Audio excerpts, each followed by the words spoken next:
Hey, I'm Eliza and I'm a chronically online girl and I want to teach you about accessibility. I'm not going to bore you with jargon or techie stuff. I'm just going to look at this fun Bratz website and we're going to dive into cool facts and, really put our learning hats on. I don't know why I said that. It's like I'm a primary school teacher anyway. And we're going to put our learning hats on and learn about accessibility. So, accessibility, where do we begin? So, one really cool fact I like and that I wrote down is that the first ever website cooked up by Tim Berners-Lee was super accessible, and that's because it was all text based. So, accessibility was cool even back then. Obviously, way cooler than me. But why should we care about accessibility?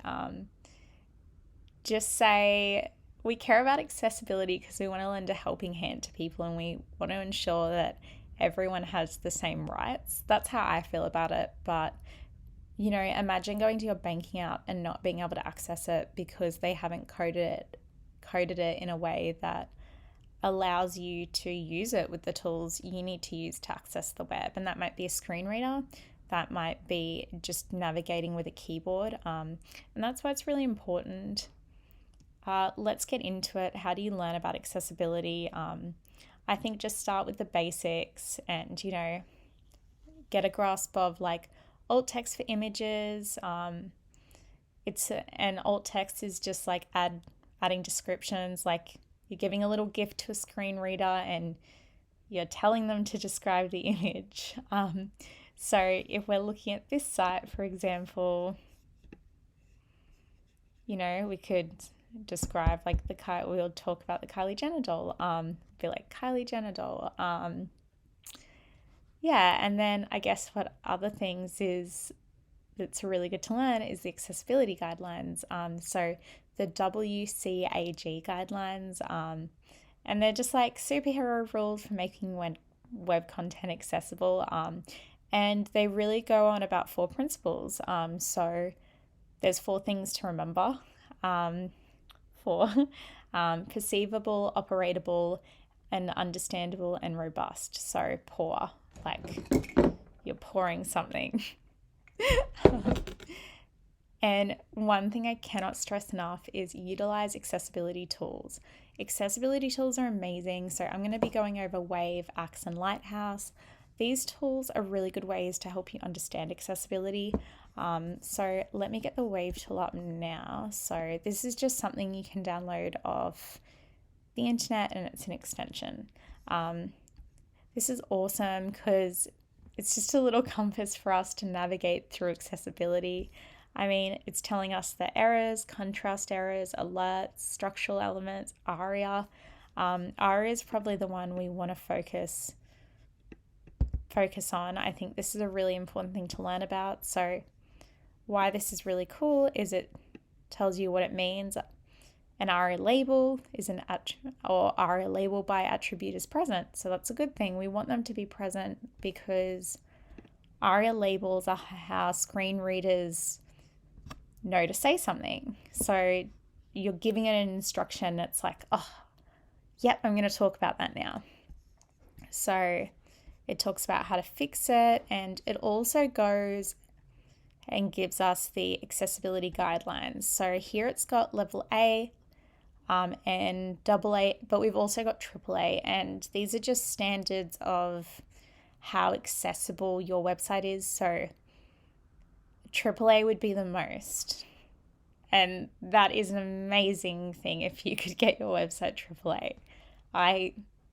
Wow. One of the other tools, anyway, we're going to look at is we're going to go to Axe DevTools. So I just downloaded this, and it's another. I just got distracted because my cat is just playing around, little kitty cat. So it's an extension and you can scan the whole page. This is really helpful. It does the same kind of thing as Wave.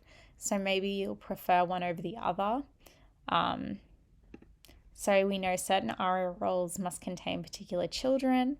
So this is really awesome, the stuff it's picking up. So ARIA element has children which are not allowed. Element uses area busy equals true while showing a loader. I've actually never seen that before. So I think that doing this constantly to different websites actually helps you learn a lot, because you're looking at issues that you've never even thought about. And that's accessibility, like especially when you're working on a complex site, you're going to have to think about all these little complex issues and how you would fix them. So let's go on to our last one, which is Lighthouse, and it's also integrated into DevTools. So if I can find it, Lighthouse, so analyze page, I've just told it to look at accessibility. I need elevator music for this part, so we're just gonna wait. And yeah, buttons do not have an accessible name. Image elements do not have an alt attribute, and that's also what Wave was telling us. I'm pretty sure I didn't go through this, but yeah, let's look at elements. So here we've got our